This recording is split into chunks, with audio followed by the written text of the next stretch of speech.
خوشمزه تر از تمام ماهیایی که خودم صیدشون کردم و خوردمشون. اسخر یوتی محشل بخور. پس چرا خشکت زده اسخر یوتی؟ برای این ماهی دیگه لازم نیست از کیست خرج کنی. بخور دیگه. ای پروردگار مهربان، تو را سپاس میگویم. اونم وسط این بیابون. تو را سپاس که تقاضای بندت را اجابت فرمودی.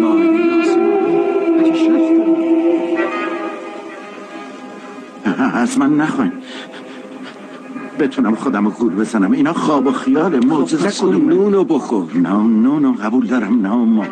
ولی اگر احدی از شما بر این معجزه کافر شود، او را به چنان نهوبتی کیفر میدهم که تا به امروز بر هیچ یک از آدم